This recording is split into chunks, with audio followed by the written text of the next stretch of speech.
Bonjour à tous, c'est Carole de Nutrition de Vie, coach thérapeute en alimentation végétale et je vous aide donc à aller mieux grâce à votre alimentation jour après jour. Alors après la première vidéo donc sur le jus de sureau, on va voir aujourd'hui la mélisse. Alors la mélisse, je dirais que si... alors je ne vais pas dire que si vous deviez en avoir qu'un, il faudrait avoir celle-là, mais presque, parce que la mélisse est vraiment exceptionnelle. C'est l'antipathogène par excellence. C'est vraiment, elle est vraiment très puissante.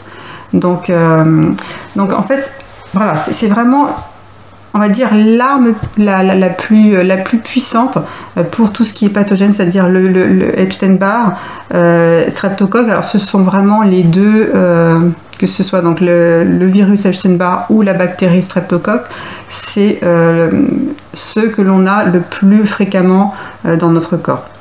Alors bon, après il existe plusieurs souches d'Epstein-Barr, sinon, enfin regardez les vidéos sur Epstein-Barr si vous ne les avez pas vues, mais quelle que soit la souche d'Epstein-Barr, vraiment la mélisse est vraiment exceptionnelle. C'est vraiment c'est l'arme la plus puissante.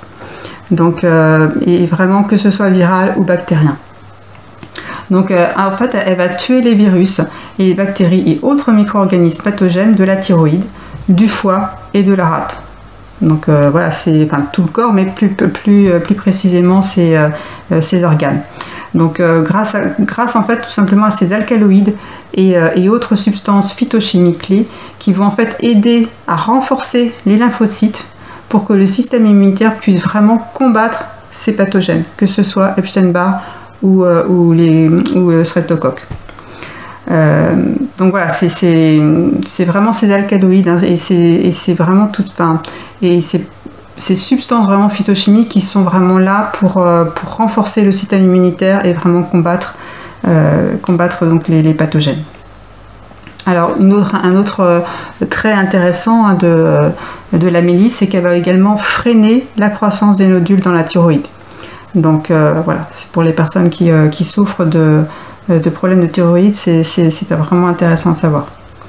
Alors, un autre aspect qui est, je pense, un peu moins connu de la mélisse, c'est qu'en fait, elle va créer un meilleur environnement dans le tractus intestinal, ce qui va vraiment en fait favoriser l'assimilation de nutriments plus propres qui sont assimilés. Donc les nutriments descendent au niveau de l'intestin, enfin estomac puis intestin, et donc sont ensuite assimilés et vont directement après au foie. Et donc grâce à la mélisse, ça permet vraiment d'avoir des nutriments plus propres à remonter vers le foie. Alors ça c'est donc encore un des autres bienfaits. Un autre également, c'est qu'en fait elle va calmer les nerfs du foie, le rendant vraiment, on va dire, moins spasmodique, moins agité, moins en colère, on va dire, vous voyez un peu, tout en calmant vraiment les nerfs à l'intérieur du foie. Mais également aussi, elle va également calmer les nerfs à l'intérieur des intestins. Ce qui va vraiment réduire la chaleur toxique à l'intérieur du foie. Donc voilà, ça c'est vraiment un aspect, on va dire cocooning, on va dire un peu un aspect cocooning du foie, c'est que en calmant les nerfs qui sont autour des intestins, elle va calmer également donc les nerfs qui sont au niveau du foie et vraiment, on va dire, l'aider à s'apaiser, se calmer, quoi.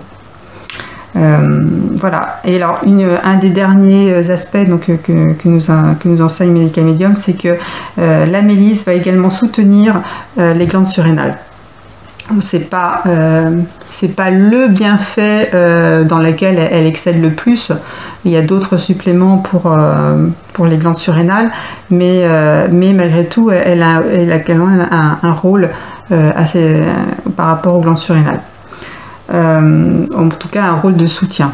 Pas forcément plus, mais au moins déjà un rôle de soutien, donc qui n'est pas forcément négligeable. Mais ce qu'il faut vraiment pour moi retenir au niveau au niveau de la mélisse, c'est que c'est vraiment l'arme la plus puissante, quoi. Si vous deviez n'acheter, parce que il existe plusieurs suppléments vraiment importants par rapport à la lutte contre les pathogènes, mais la mélisse est vraiment super puissante.